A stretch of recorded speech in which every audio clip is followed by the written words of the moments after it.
truth.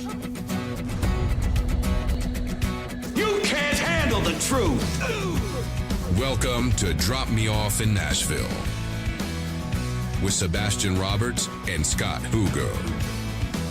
Welcome back to the little show that couldn't. In fact, it still does. I'm Sabastian Roberts, along with my very dear friend, Scotty Huger. How you doing, Scotty? Scotty Potty Hooger Booger. When I was a kid, that's what those little brats used to call me. Hey, you know, that's your music on that intro. Yeah. What song is that from? That's called Freewheeling from Unwanted Man. From Unwanted Man. Yeah, you guys, you just wait till I get this stuff up. You're going to die. Bash has a great record. It's so cool. And that would thank you. And that was Jeffrey Steele. That was one of his tracks. What? You look different. What'd you do this past week? What's going on? I got sun. God, you look good. You got a boyfriend? You want one? Yeah, you're right. Well, yeah. Oh, yeah. Matter of fact, I do.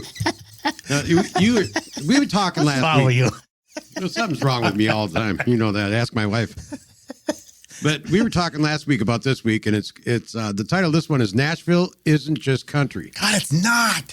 You know how many times I said you need to come to Nashville? Like, well, I don't really like country music. I'm like, what? Well, I hadn't heard real country living up in Minnesota. No. I'm not even going to pick on the bands that are up there, but yeah, I wasn't a fan. But you know that I've always, since we started, I've always said, John, I don't want this show just to be about music because we're kind of demographicing. Is that a word? Demographicing? I don't know if it is or not. Go with it. People out of what we're trying to do, because we don't want to just talk about music, even though it's kind of what we're always seems to be talking about. But Nashville is everything.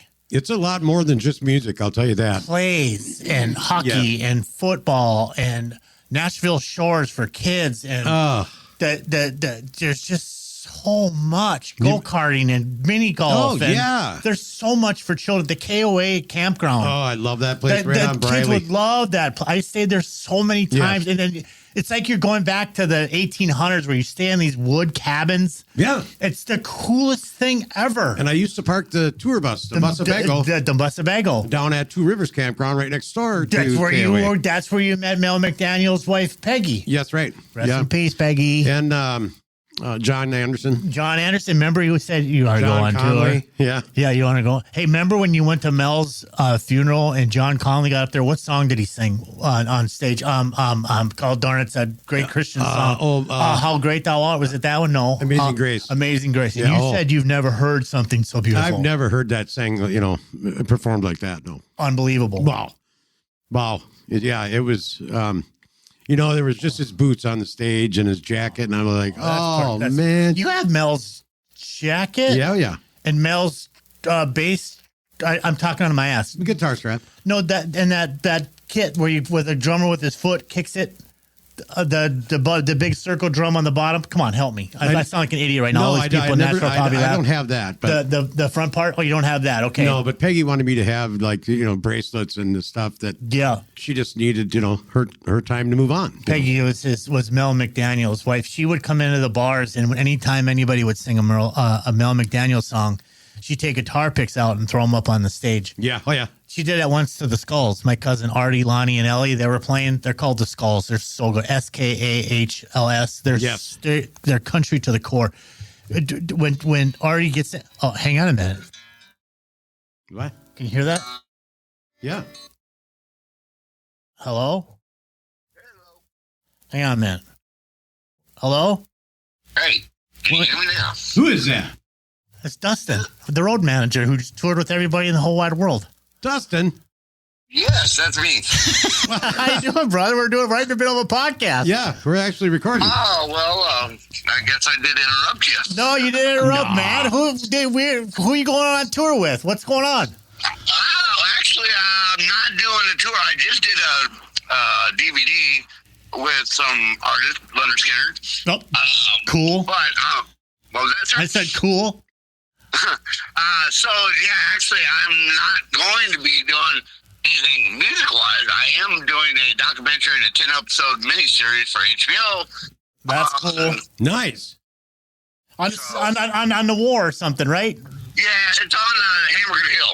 It's kind of like what Spielberg did with the Band of Brothers, being the 101st. Well, this was the 101st as well. but it was Vietnam, and actually, to top it off, it was my dad that was the one that went. Jeez, cool. Wow. Hey, can you do me a favor? Yeah. Label off everybody you've been on tour with from our audience, man. See, Grand Funk, Railroad, Rascal Flatts, Tyler Perry, the Wiggles, Barney. You did the Barney tour? I did. The big purple dinosaur? Oh, my God. Well, it's funny about that one. We were doing the rehearsals in Nashville. And for 2 weeks, I had to listen to that damn song twice a day. I love you. And then at the end of the damn rehearsals, I got asked to go out with him because the guy that I was going to replace, his wife was having a baby. I said, so how many times I got to listen to that damn song? He goes, about 6 months worth. I'm like, shit. Oh my man. gosh, how funny. No way. But you do lighting rigs. You've done everything, right? Well, I've done, my main thing was lighting for many years.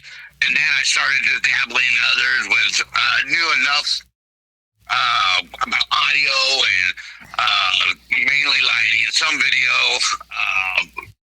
doing set carpentry. And I never really did dabble in too much into the video or pyro, but I went from stage management to rigging, up rigging, down rigging. I built stages.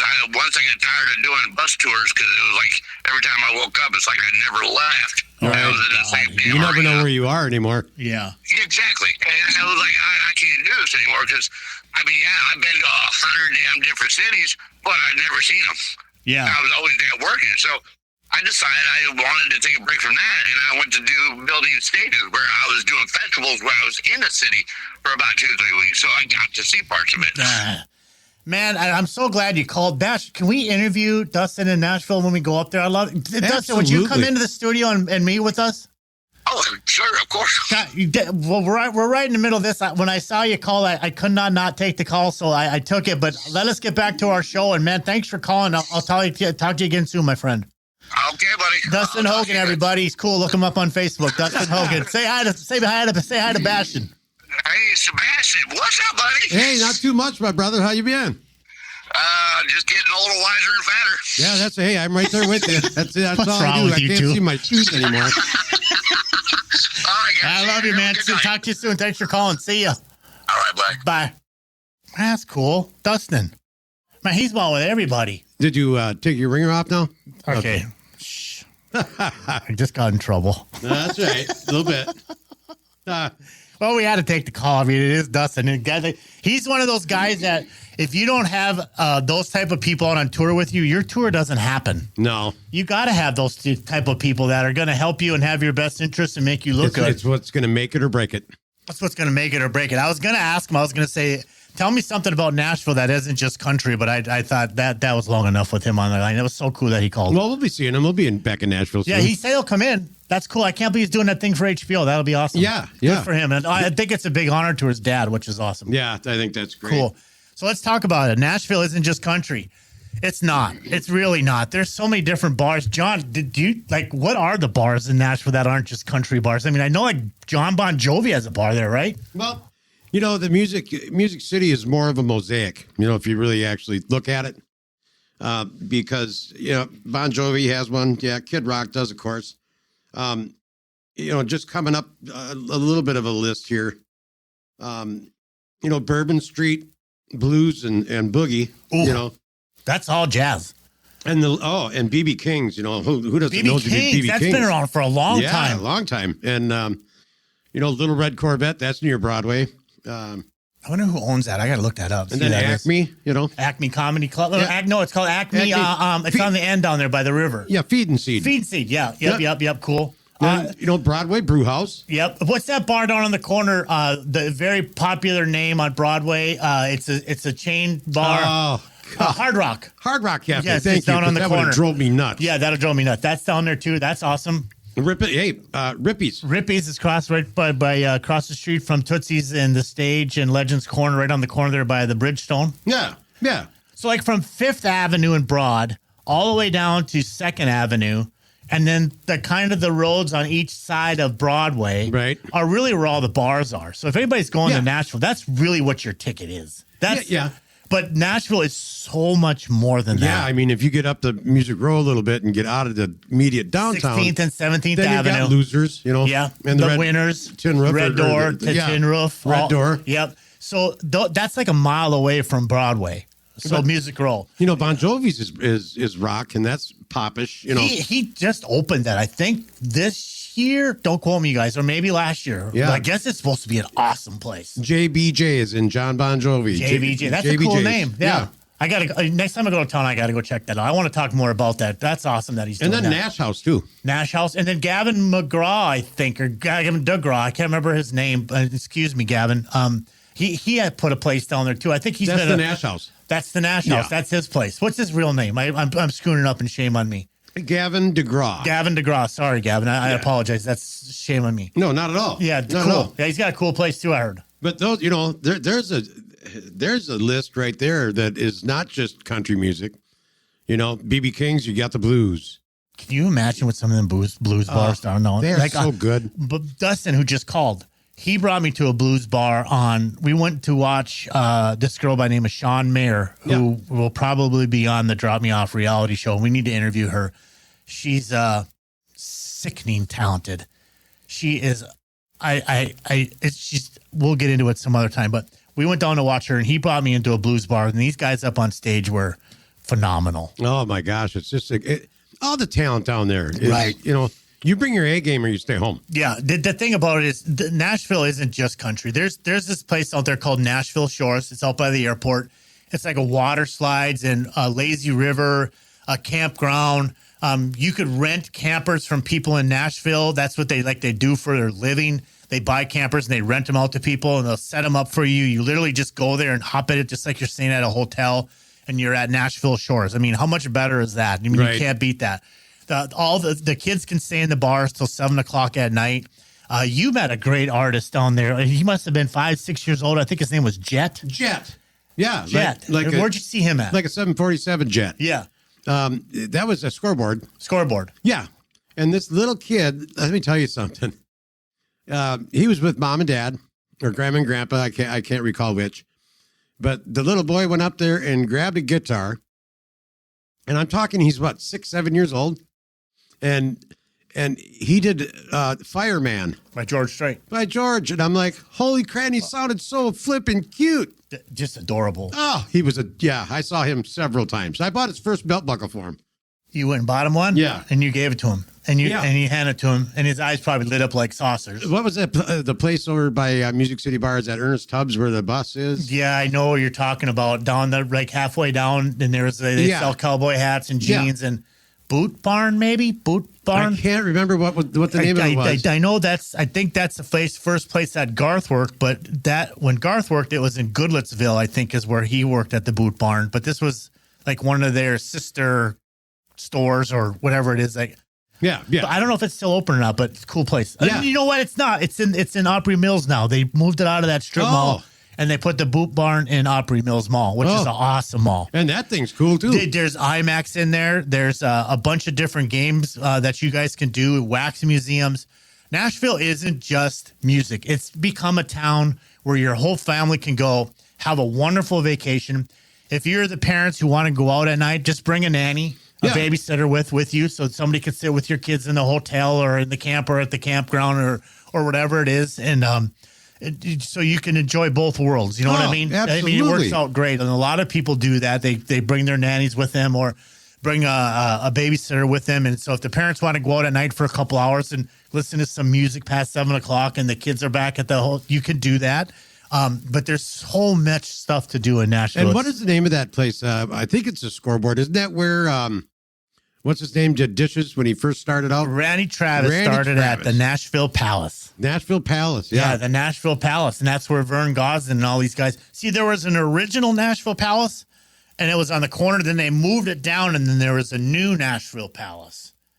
And so the original Nashville Palace is no longer there where Randy Travis started, but they still honor him in this new building, Absolutely. which is cool.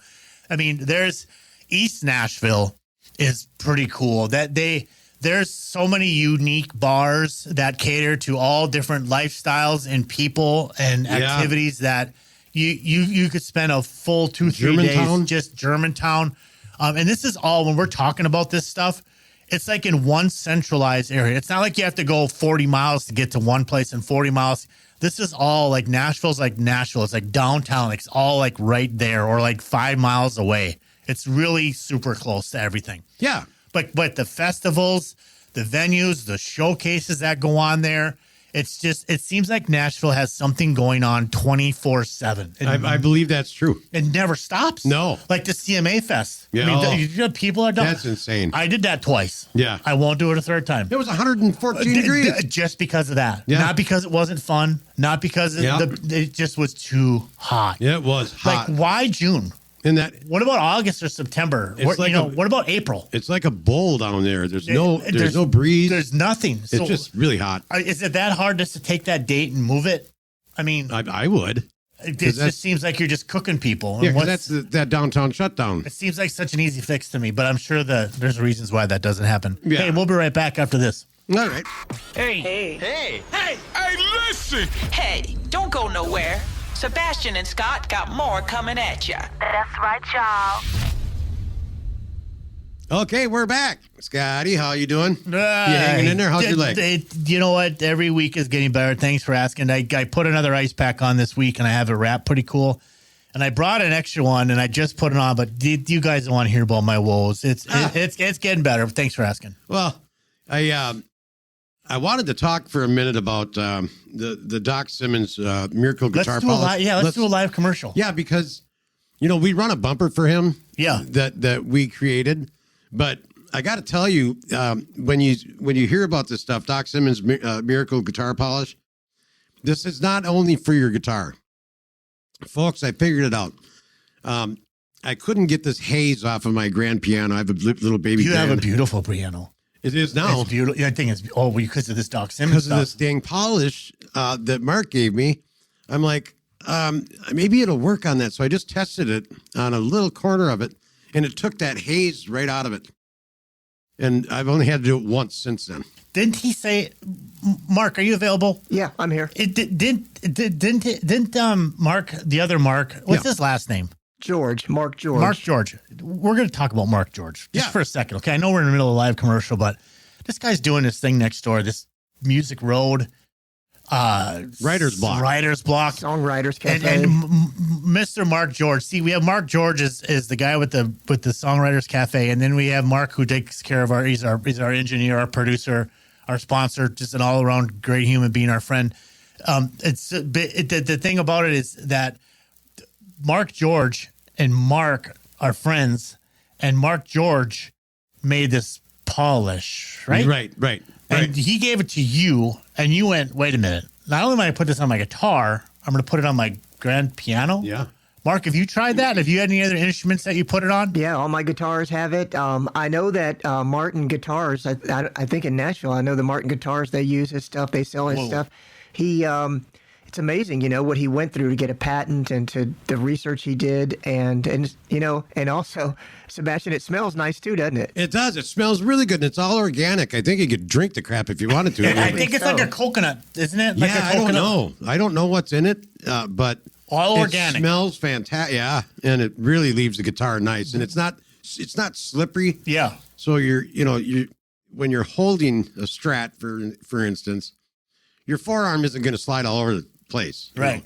And it holds a shine. I mean, I know I'm sounding like I'm, licking boots here, but the stuff is amazing. It really is. And you guys know Mark, he doesn't do anything halfway. When he does something, he goes all the way. I don't know if he knows how to do anything halfway. No, he doesn't. No, it's all organic. He's a super guy. You could find a link on our sponsor page on our dropmeoffinnashville.com. Everything goes right to him. So if you click on the sponsor page there under Doc Simmons, it'll bring you right to where you can get this stuff. Get it, try it. It's worth it. It's worth it. I promise you won't be disappointed. We're not getting any kind of kickback on it. We just believe in the product, and we believe in Mark as a great human being. So check it out. And it lasts a long time, too, by the way. It does? Yeah. Yeah. So you put it on once. Have you put it on again? No. How big is the bottle? Like 4 ounces? God, I don't. 3 ounces? What do you think, Mark? 4, 6? Yeah, I'd say maybe 6. Yeah, maybe a 6-ounce bottle. So it's going to last you forever. A long time. So let's just say it's $20. I don't know what it is. I think it's 10. I don't know. Let's just say it's 20. Whatever it is. It's you got something that's going to last you a very long time, and that's cool. It is. Imagine being on stage with that shine and those spotlights hit that guitar. God. You know how neat that would look.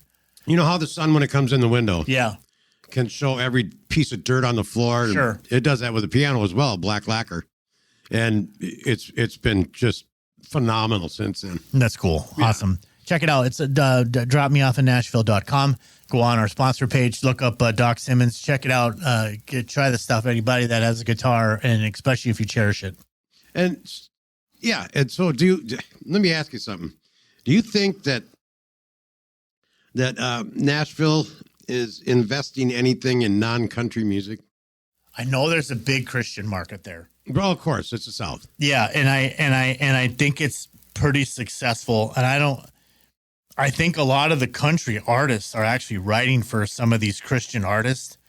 And I know that you and your wife play a lot of Christian music, and you're a big fan of that genre. Yeah, some of them. And you are a big supporter of it. And I think that music is no longer, quote unquote, I hope I'm saying this right, and God, don't strike me down if I say something wrong, but it's not very biblical. It's more, I don't know, rock. Not like so much rock, but it keeps you interested. It's not just a pipe organ playing with some lady singing. No. It's a full band. Oh, yeah. Production. You got the Mercy Me out there. You have, just some of the best, right? Gosh, there's some really good ones. And they sell concerts out everywhere. Yeah. So I think Nashville has really taken... Well, listen to some of the songs on the radio. They almost sound rapish. A lot of people call that this is rap country music. Yep. And there's a lot of, for sure, pop country music that a lot of people hate. And rock. But I get why labels are doing it. I mean, you have to, their audience is probably 13 to 25-year-old people who download and listen online. Right. So they're not going after the 40 to 60-year-olds anymore. They're going after these kids who are going to download this stuff. So I think that's why Nashville's become so diverse.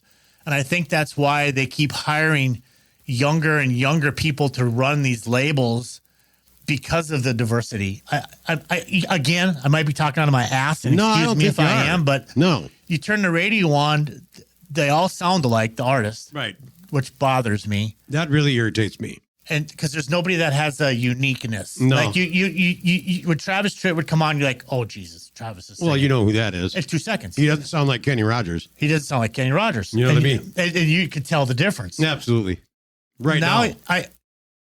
You can't right now with that. And I don't know why that is. Maybe there's like a pocket and they say, this is the kind of what we have to continue to do. Maybe they're in cahoots with the publishing companies. And I've always was told that if you listen to the radio and you try to copy what's on the radio, you're already 6 months behind because they're already planning 6 months later on what they're going to push. Right. Find your sound and see if it fits in their model. Don't try to copy what's on the radio.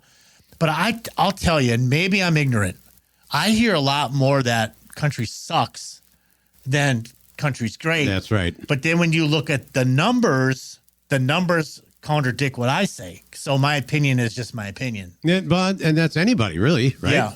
I don't know. There's so many there's so much, it's flooded with different talent. So it's almost overwhelming to try to, categorize anything anymore because it is, we say cookie cutter once in a while. But that's what it feels like. Well, Bash, we got a great song that, Mark, I played for you. I sent our song that John Yoon and I wrote. Yeah. And I sent it over to Mark because I want to do some different production on it. And he thought it was good the way it is. And I agree with what he's saying. But you're an artist. And when you get with musicians and studio people, you know how to push them into a level that can take the song where it's at now and make it better. And I think that's what's cool about writing music, because when you own that music or you wrote that music and you're a songwriter, and then you take an artist like yourself and say, now put the sexy on it. Yeah. We're going to let those people do that, and we're going to take it to a different level. That's what Two-Tone taught me, You said that. Yeah. You gave him a lot of credit for that. And speaking of that, when I brought Tommy down to Tootsie's, or the stage, these bars down in Nashville on Broadway, when he played 867 from 1982 everybody knew the song.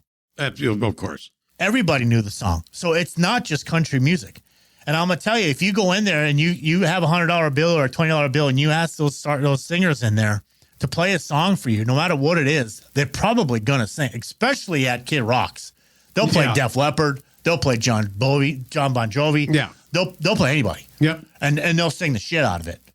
Yeah. And if they don't know it, that's probably the only time they'll pick their phone up and look at it just so they can make your experience better, and they'll figure it out for you. That's right. Yes. And that's probably like my only time that I excuse a phone on stage. Yeah. When you're and trying I understand that part. I can understand that. But then somebody told me, I think it was Collier, he said some artists run their sound off of their laptop or their phone in-house. Wow. Like I didn't know that. No, I didn't either. I didn't even know that was a thing. I didn't either. So I kind of felt like an asshole when I was saying to Scotty Collier, I'm like, why do they got to be on stage and you're the boss and why do you allow this shit? And, and he's like, wait a minute.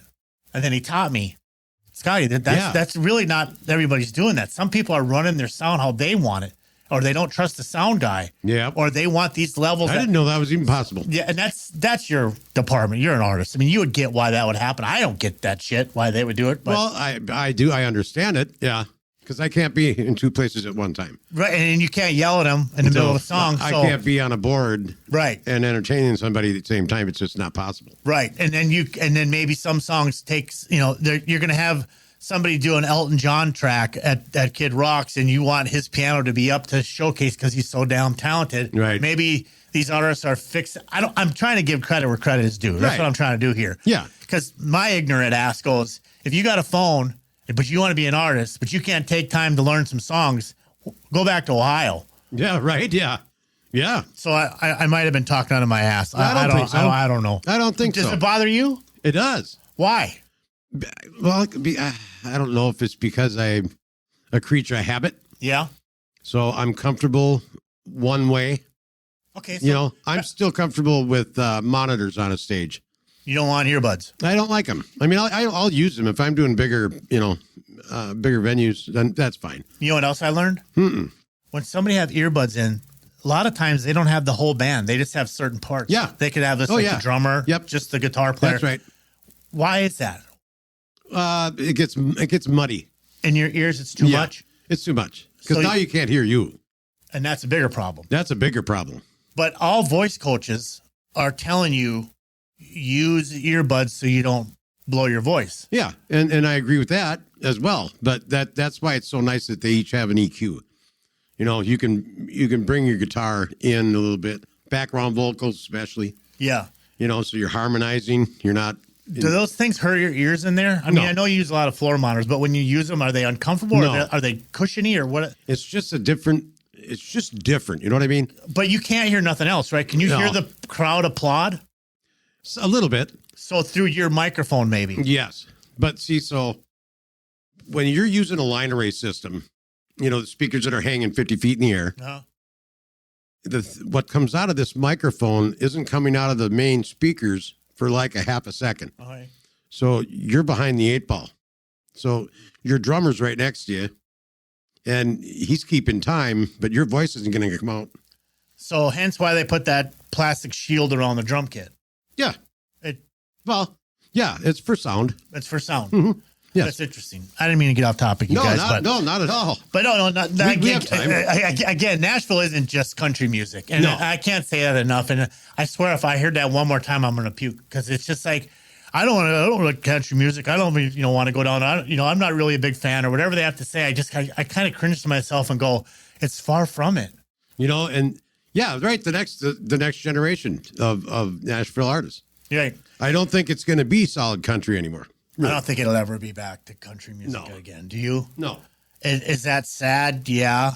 But is it evolving? Are you going to stop it? There's no way. No, times are changing. Times are changing. And maybe our parents said the same thing about it when we had artists come out that we liked. And their parents didn't like Elvis, Yeah, that dirty old man swinging his hips. Swinging his hips like that. Tells me about him, Bell bottoms, he was hippie.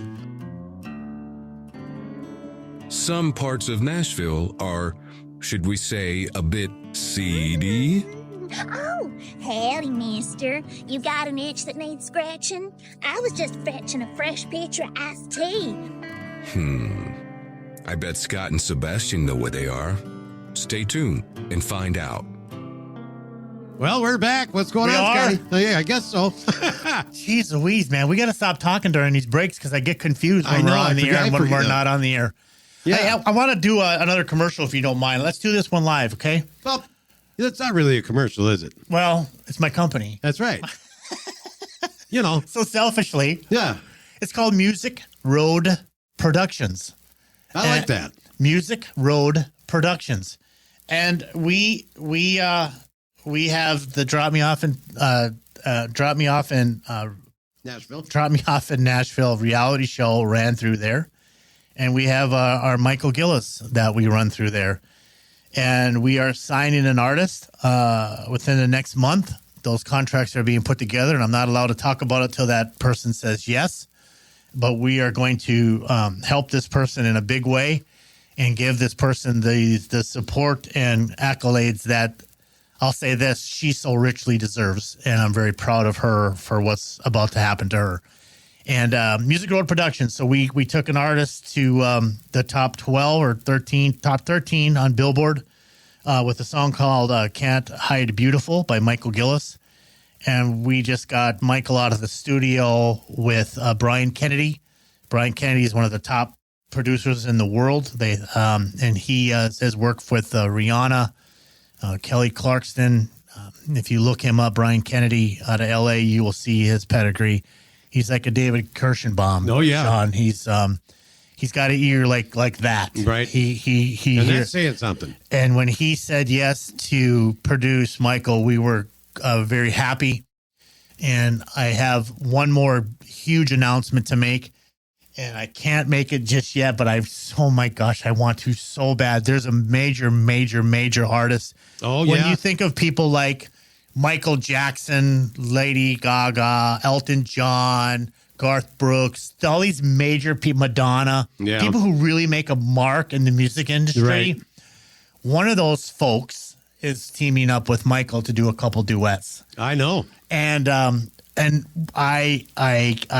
can't. No, you can't. Wait.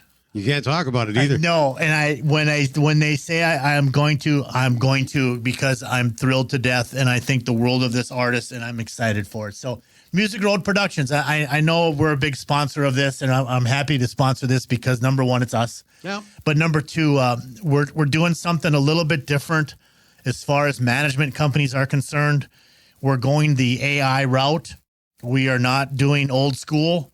We are not going to spend $400,000 on a music video. We are hiring companies that are all doing the same format out of LA. Universal, Warner Brothers, a bunch of them are now going towards AI, and we're supporting that same theory.